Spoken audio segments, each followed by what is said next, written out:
The reason we are doing this is because every day folks are dealing with new pain that doesn't go away. Pain's a difficult thing to understand, so let people know what kind of options they have. All right, welcome back, everyone, to Maximize Life Advances in Pain Treatment. I'm here with Dr. Glazer. I'm Dr. Powers. We're coming to you from Burr Ridge, Illinois, pain specialist at Greater Chicago, which is we're in the suburbs of Chicago. Dr. Glazer, what are we talking about today? Well, we've covered a lot in our first, how many, 8 podcasts, I believe? We've got 9 episodes. 9. This is number 10. But we haven't covered everything, and we may never cover everything. Got a lot to cover. But let's talk about something that you'll notice a lot of patients coming with this diagnosis given to them by a physical therapist. I don't know if you've seen that, but a lot of patients aren't aware that besides the disc joints and the facet joints, there's a very large joint in their body that is felt to be the third leading cause of lower back pain. And that is a joint. It's actually 2 joints called the sacroiliac joint. And maybe you can show the audience where that joint's located. Yeah. Here, I'll bring it up to the screen. Perfect. So each one of these SI joints, they're both the largest surface area of any joint in the body. And it's basically the connection between your torso and your lower extremities. And there is a lot of stress and strain on the joint with daily living, but especially if you do anything. People who are in car accidents and slam on the brakes frequently injure their SI joint. People who are ballet, who do ballet, ice skaters who leap and jump, frequent and land on one leg, frequently injure this joint. And maybe you can tell them a little bit about what makes this joint unique. Why is it different than other joints? Yeah, so it's the largest joint in the back. It only has about 4 degrees of motion in it. Very little motion. Normal people with no SI joint problems, about 4 degrees of motion. Of course, some people can have a little bit more, especially if they have hypermobility. But for the majority of people, it's not moving that much. And just like any other joint in the body, it can develop arthritis over time, and it can get inflamed. When you have inflammation in there, you can get pain associated with that. Just like any other joint, we always talk about the knee joint. It's when there's an injury that doesn't heal, and that's what can happen to a sacroiliac joint. So the pain tends to be in your buttock. It frequently radiates to the groin. One of the most well-known physical exam diagnostic tests is called the Fortin finger test. You know Dr. Fortin. He did train me. That's right. Thank you for remembering that. Very, very incredible guy. But he invented the Fortin finger test because they're trying to figure out, what's the best way to tell somebody has SI joint pain? Well, the Fortin finger test is if they point with one finger right at the SI joint, the lower pole of the SI joint, they have SI joint pain. That's the highest level of diagnosis we currently have. Of course, like many joints in our bodies, if you do an injection to the joint, and we always use local anesthetic for diagnostic purposes. So even the highest level of diagnosis of whether this joint is the cause of your pain would be a diagnostic SI joint injection. And it could be therapeutic as well, obviously. That's why we offer a steroid. I agree. It does tend to be very difficult to diagnose just on physical exam alone. Yes, exactly. Yeah. And it's underappreciated. A lot of patients have pain in their back that radiates over the SI joint, and you treat the back, and they get partial relief of the back pain. But they still have this pain in their buttock, which, pain in the buttock can come from a disc joint, a facet joint. It can be something called referred somatic pain, right?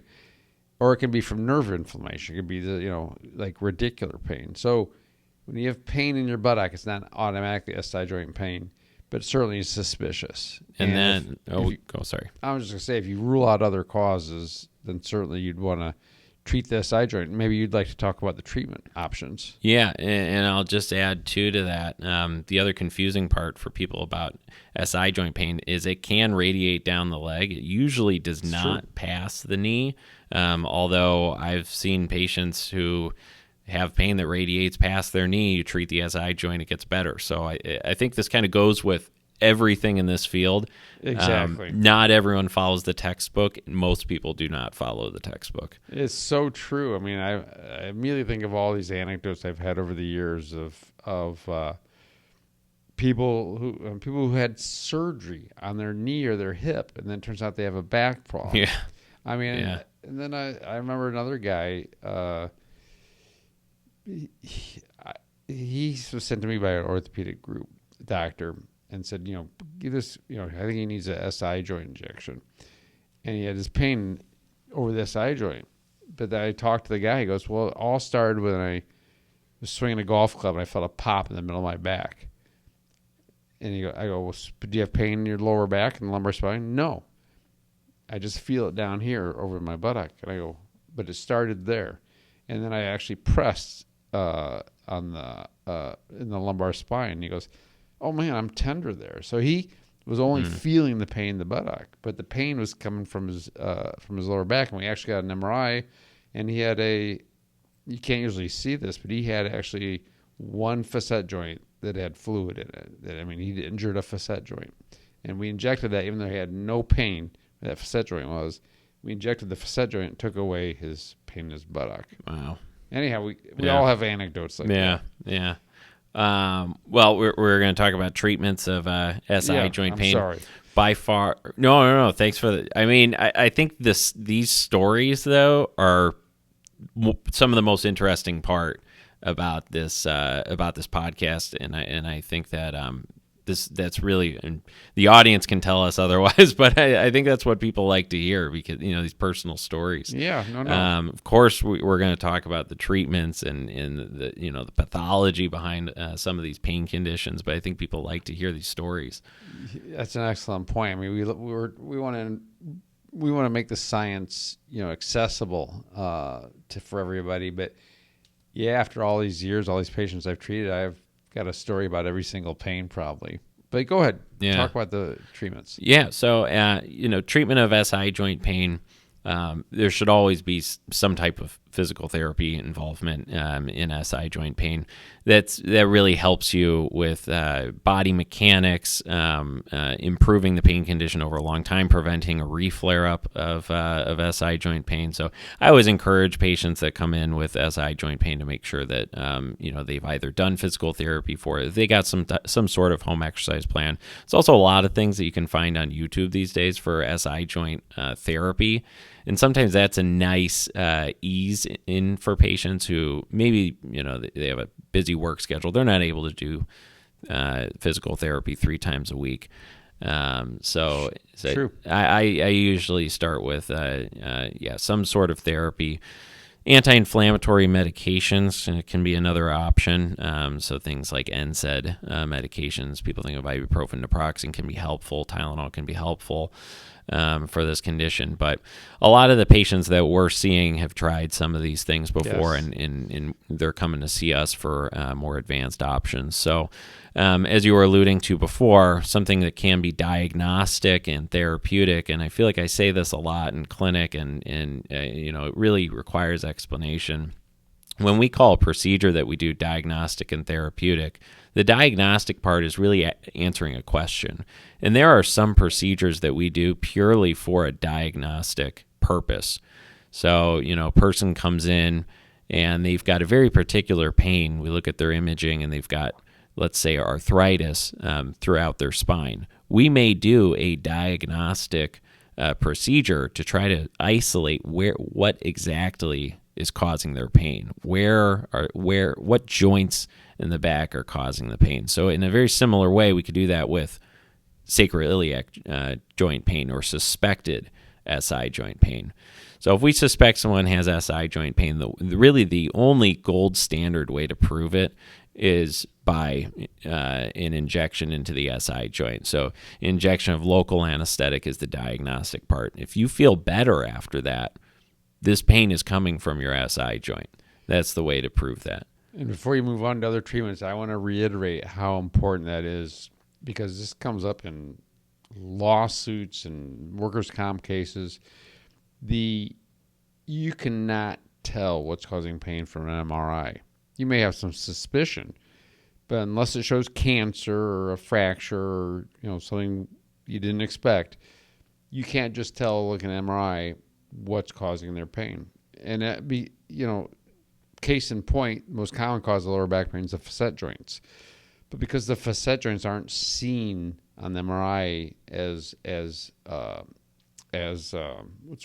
clearly as the disc joint, radiologists talk all about the disc joint. They'll do paragraph after paragraph about the appearance of the disc joint, and they won't say anything about the facet joint because it's a different joint. It's smaller. It's at an angle from the way they collect the information for the MRI scan. So you have all this information about the disc joint. Patients read that, oh, it's got to be my disc. Well, it's not. The most common cause of pain is the facet joints. They may not mention anything about the facet joints. And there might not be anything you can see because our imaging has not caught up with it's better than it used to be, but it's not diagnostic. The procedures we do in the response to the local anesthetic, scientifically, the most accurate diagnostic criteria. There's just never been anything proven to be better than that. But go ahead with the treatment plan. Yeah, well, and you talk about the utility of imaging in the lumbar spine and looking at the joints in the lumbar spine.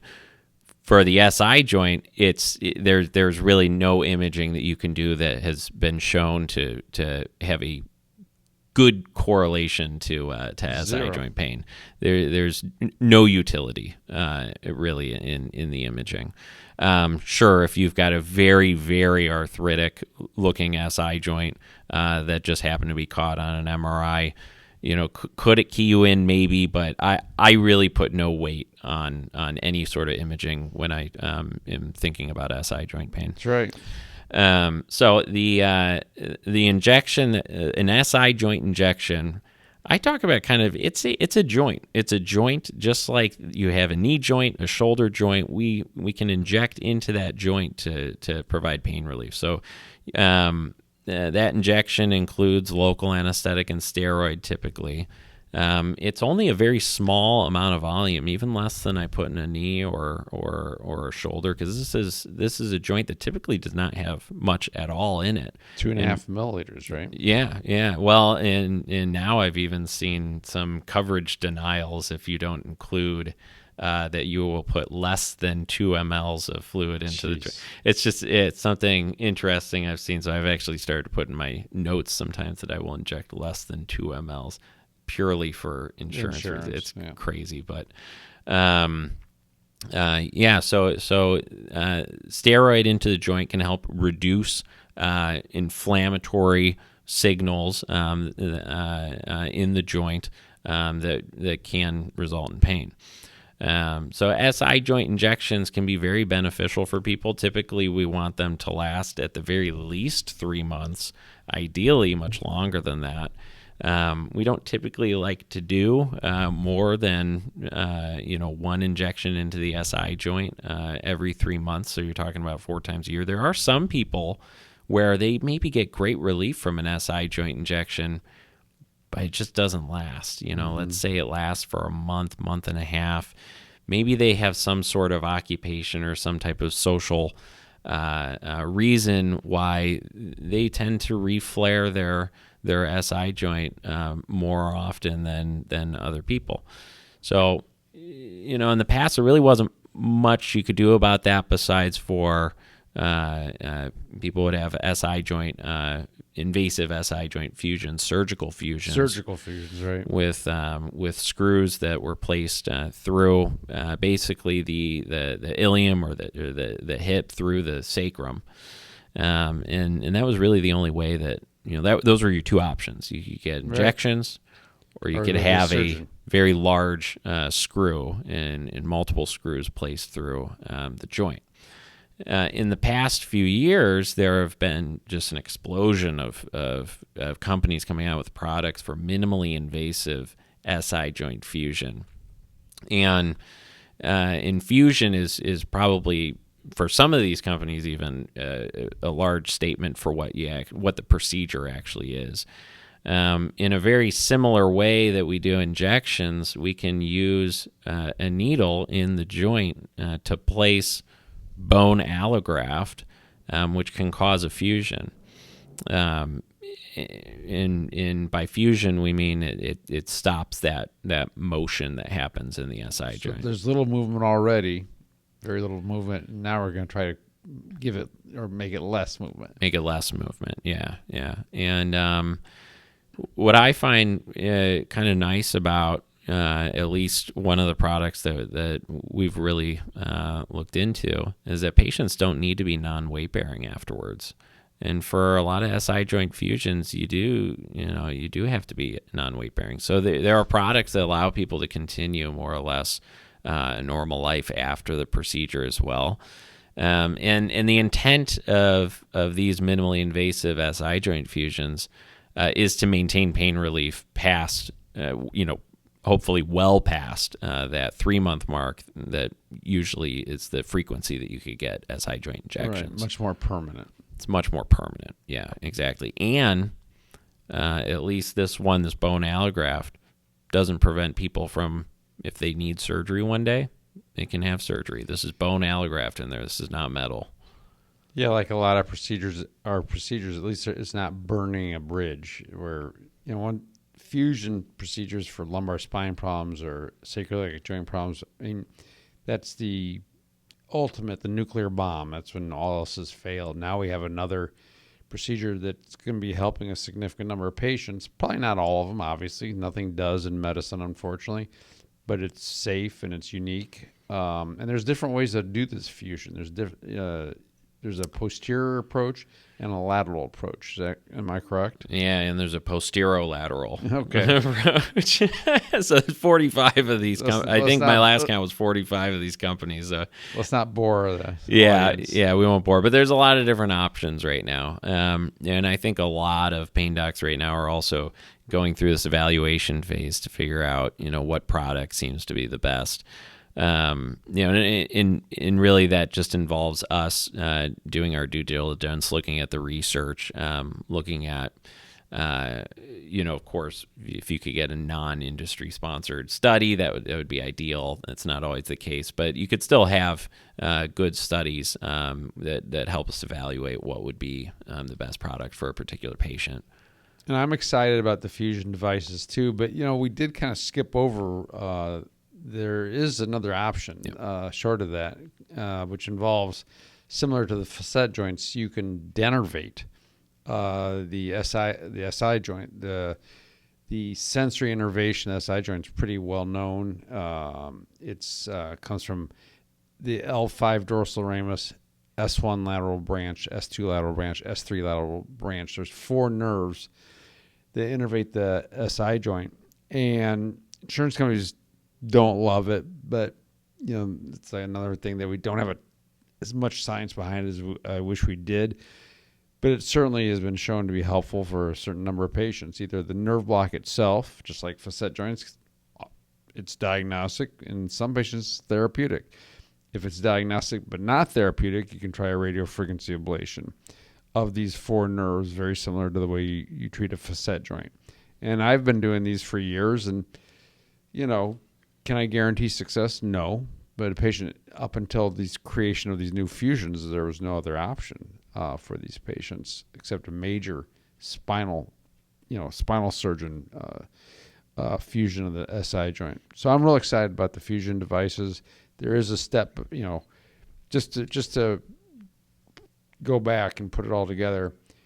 If you got pain in your buttock that's not going away, it may be SI joint pain.